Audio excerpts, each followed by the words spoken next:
Muy buenos días. Si me vais a permitir, me voy a quitar la chaqueta. No es culpa mía, es culpa de mi esposa. Es aquello que se dice, es culpa del otro, ¿no? Hemos cambiado la ropa de invierno. ¿Qué ocurre? El traje de invierno, camiseta interior, camisa larga. Bueno. Así que siempre decimos que es culpa de otro. Gracias, cariño, por cuidarme, para que no me constipe. Bien, en la mañana de hoy, como habéis podido leer juntos, tenemos este pasaje con un título. El título es A los pies de Jesús.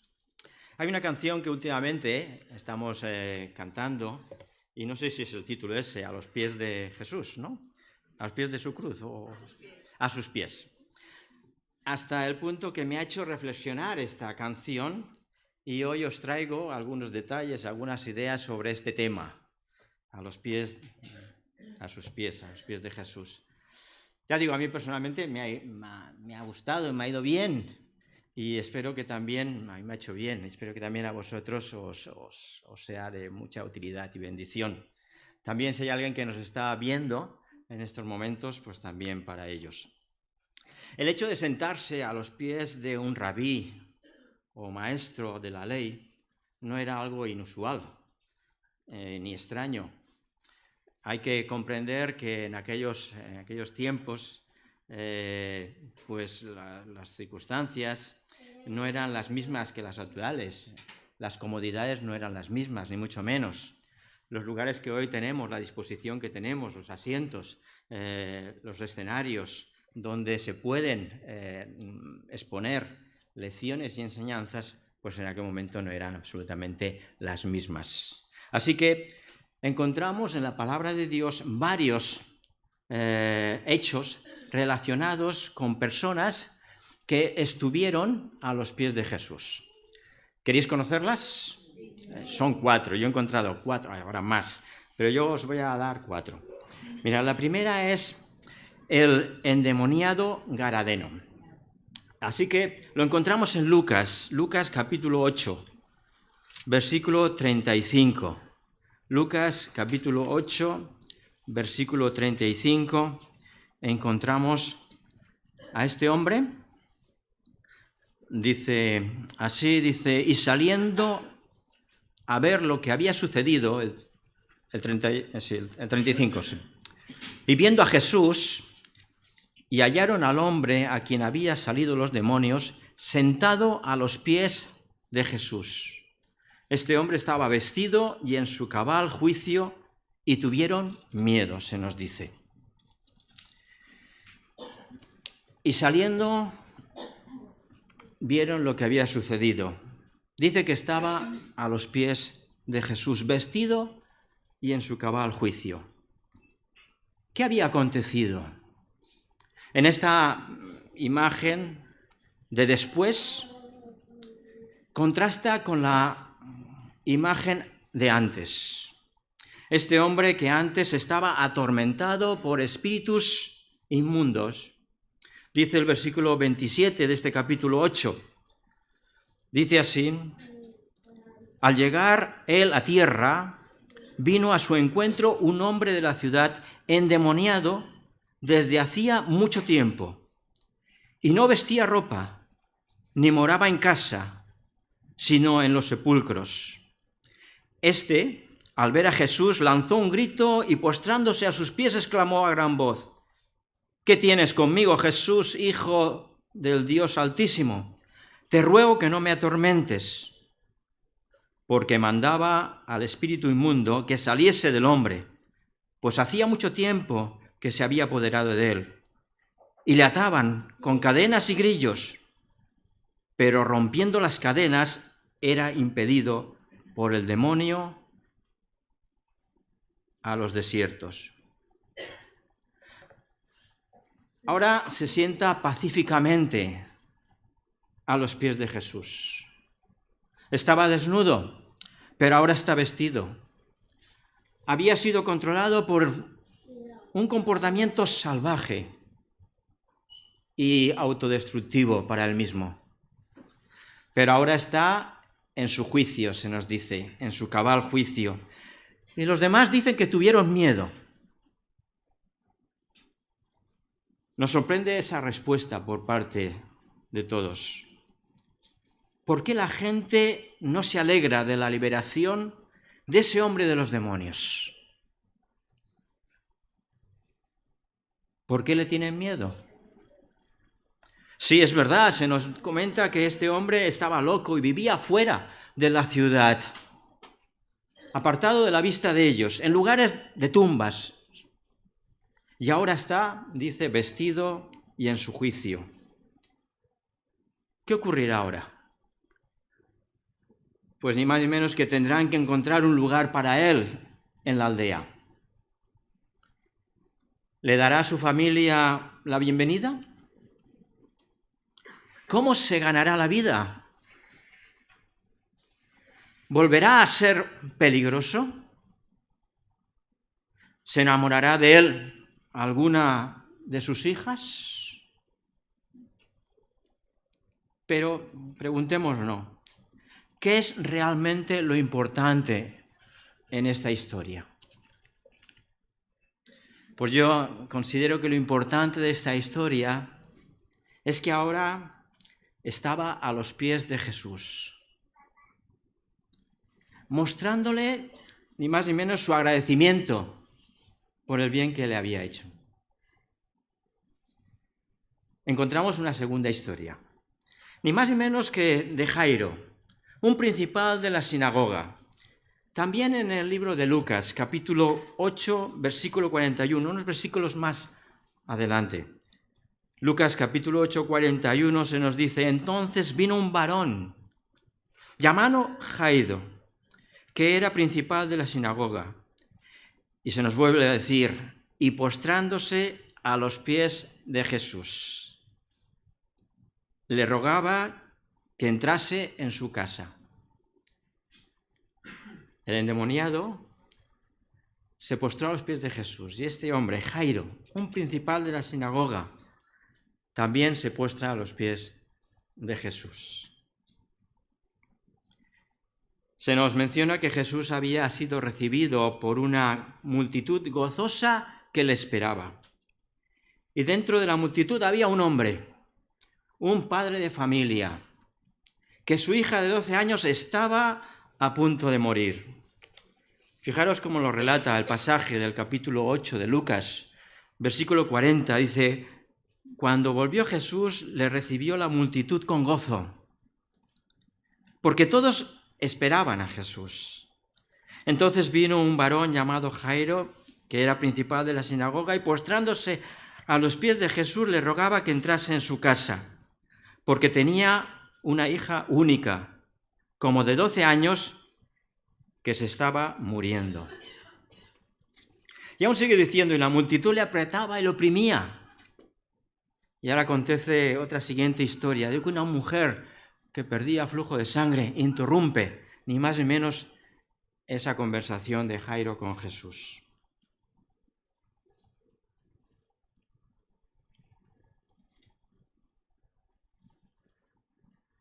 Este hombre principal de la sinagoga tenía varias funciones por su cargo. Una de ellas era cuidar del edificio.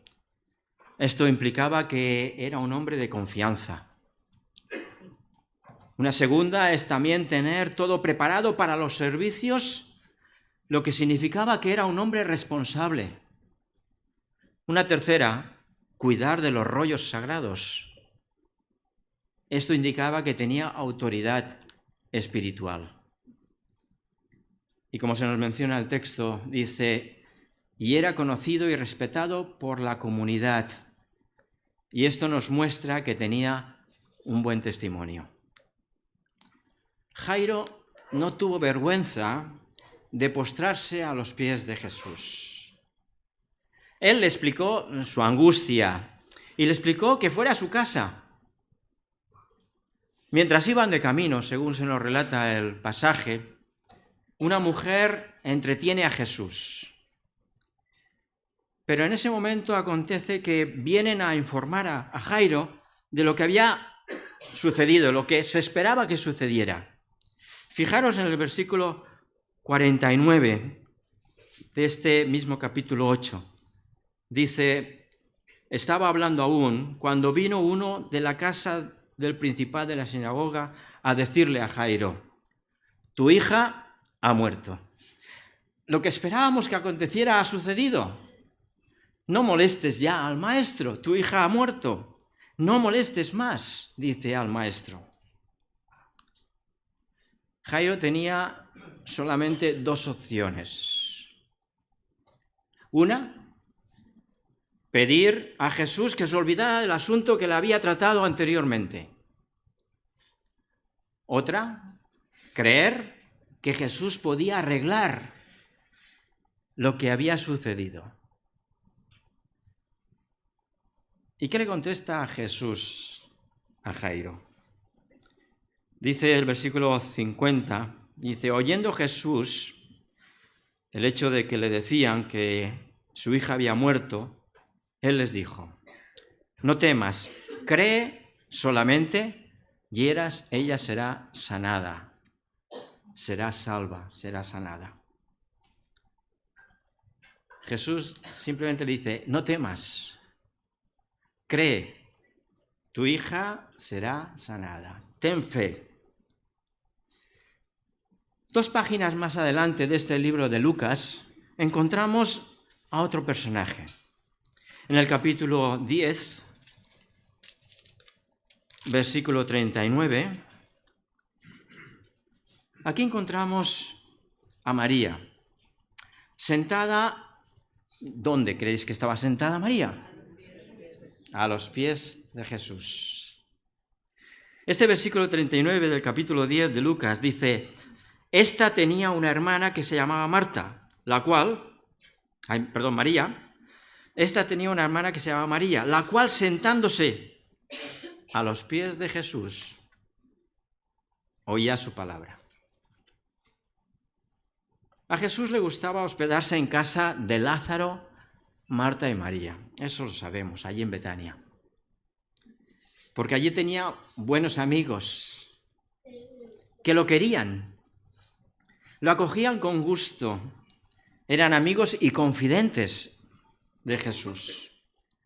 Se nos dice que Marta, la hermana mayor, era la anfitriona de la casa y se esmeraba tremendamente para atender lo mejor posible a un amigo tan especial, tan singular como era Jesús. Mientras tanto, María, toda despreocupada, sin hacer nada, se sentaba plácidamente a los pies de Jesús, a escuchar su palabra. Marta, toda nerviosa y ajetreada, se para entonces delante de Jesús un momento y con tono de queja le dice que le pida a su hermana menor que le ayude a servir. Seguramente esperaba que su hermana se levantase en ese momento y le ayudara. Sin embargo, no fue así. No solo no logró que María le echara una mano en las tareas de la casa, el servicio de la casa, sino que se ganó una suave reprimenda, diría yo, de parte del Señor.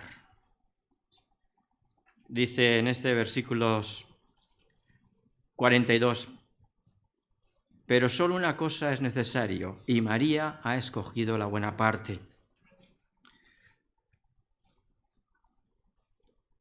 Dice, esta tenía una hermana que se llamaba María, la cual sentándose a los pies de Jesús oía la palabra, pero Marta se preocupaba con muchos quehaceres, y acercándose dijo, Señor, ¿no te da cuidado que mi hermana me dejes servir sola? Dile, pues, que me ayude.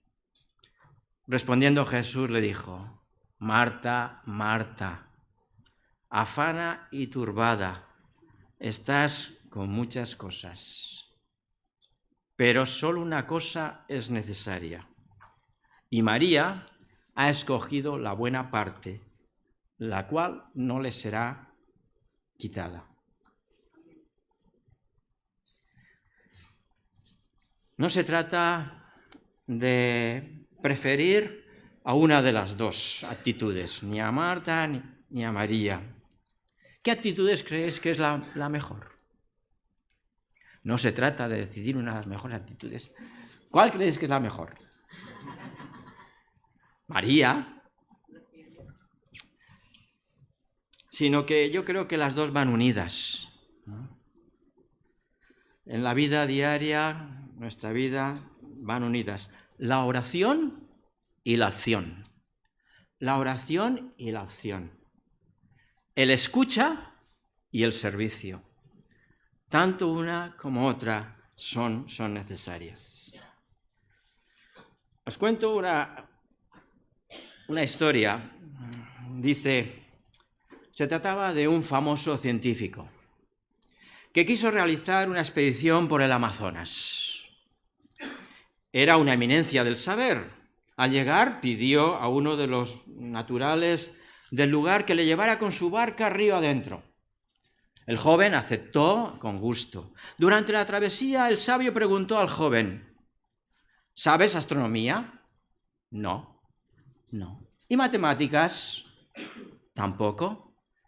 ¿Y biología y botánica?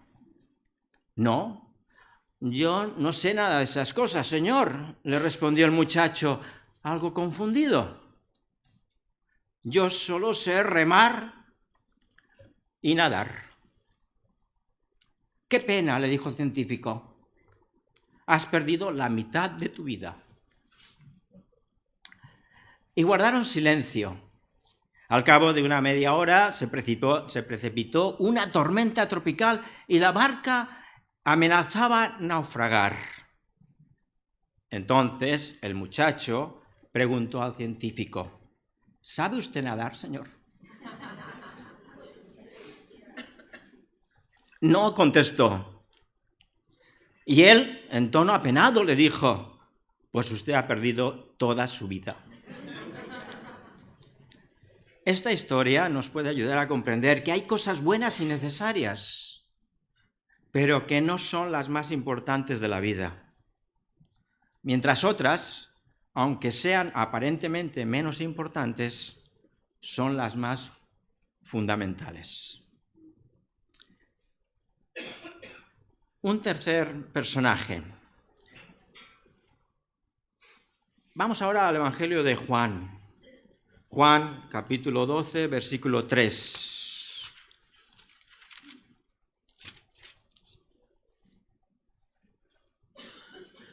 Dice: entonces María tomó una libra de perfume de nardo puro, como el que habéis recibido en esta mañana.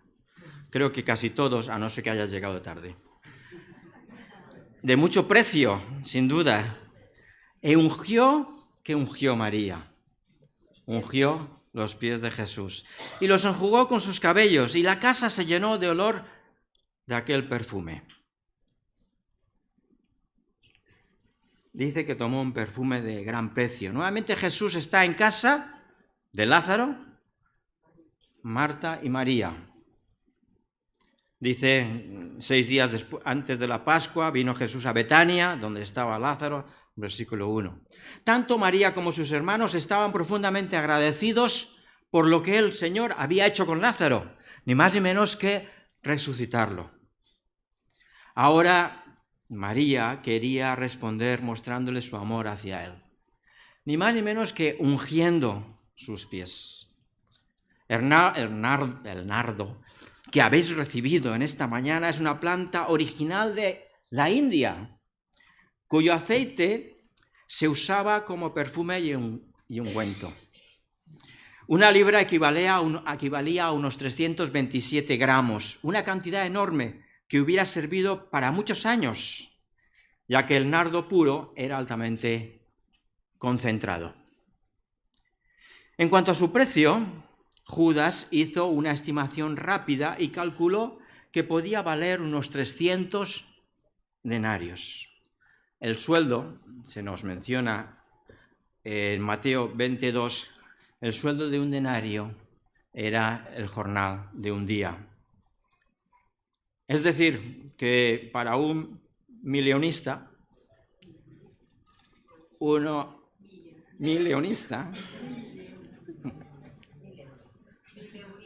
es decir, unos 14.000 euros al año, no está mal. Es decir, seguramente pues este perfume era la posesión más valiosa que tenía María, no solo por su coste, sino también por la importancia que cualquier mujer tendría con un perfume como ese. Y eso fue precisamente lo que puso a los pies de Jesús. Ella quería darle al maestro lo mejor que tenía. No le entregó lo que no apreciaba, lo que le sobraba, o algo que no valía nada. Buscó para entregar al Señor lo mejor que tenía. Otra cosa que notamos es que ella podía haber derramado solo parte de ese costoso perfume, pero se nos dice que lo entregó todo. Su entrega fue total y absoluta, sin reservas. No se conformó con dar una pequeña cantidad de lo que tenía, para de ese modo sentirse quizá ya tranquila, porque ya había cumplido con su deber con el Señor.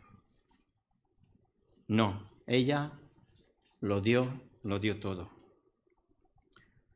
Otro detalle es importante también es el notar que el amor y la generosidad con que María derramó ese perfume. Dice que se llenó la casa de olor grato. Y si usáramos el lenguaje del Antiguo Testamento, diríamos que lo que hizo María fue ofrecer una ofrenda de olor grato al Señor. En todo esto, todo lo que hizo María es un ejemplo para nosotros. También nosotros debemos de pensar, ¿qué es aquello que tengo de más valor? Que debo presentárselo al Señor.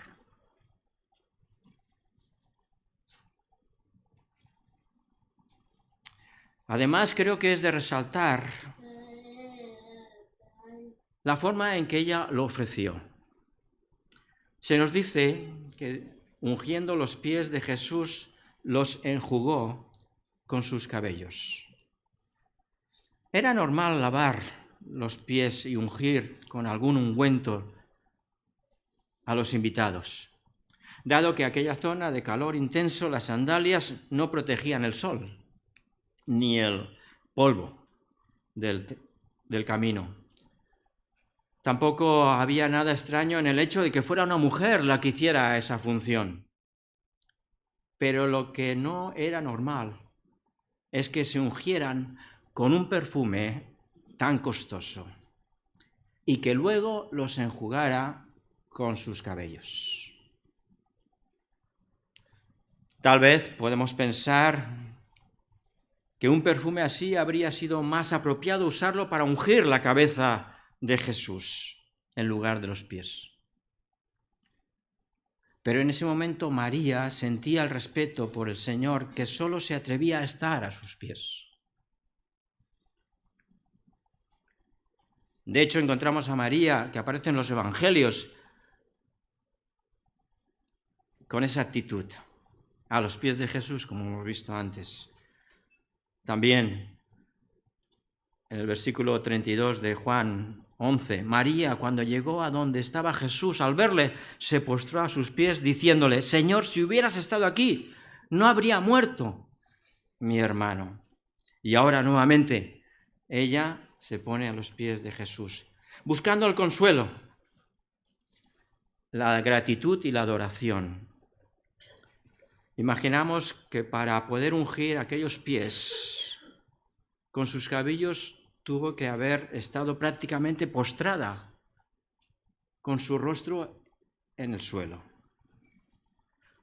Y todos estos detalles quizá nos enseñan la humildad con que María ofrecía a Jesús aquello que más apreciaba, aquello que más valor tenía para ella. Como conclusión, me gustaría que nos refiriésemos ahora a otra mujer. En el capítulo 7 de Lucas. Parece que Lucas es especialista en buscar estas palabras a los pies de Jesús. Dice Lucas capítulo 7 que había una mujer señalada como pecadora, que se sentó detrás de Jesús cuando estaba en la mesa en casa de un fariseo y trajo un frasco de alabastro de perfume. Se nos dice que llorando comenzó a regar sus lágrimas, sus pies y los enjugaba con sus cabellos. Besaba sus pies y los ungía con aquel perfume. Capítulo 7 de Lucas dice en el versículo 37, entonces una mujer de la ciudad que era pecadora, al saber que Jesús estaba a la mesa en casa del fariseo, trajo un vaso de alabastro con perfume y estando detrás de él a sus pies, llorando comenzó a regar con lágrimas y los enjugaba con sus cabellos y besaba sus pies y los ungía con su perfume. Jesús recrimina al fariseo. Le dice, entré en tu casa y no me diste agua para mis pies. No me diste beso. No ungiste mi cabeza con aceite. Y ésta ha regado mis pies con lágrimas.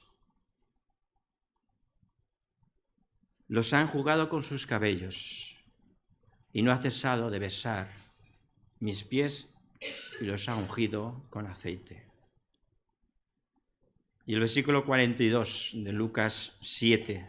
Y vuelto a la mujer, dijo a Simón, ¿ves a esta mujer? Entré en tu casa y no me diste agua. Mas ésta ha regado con lágrimas y no me diste beso.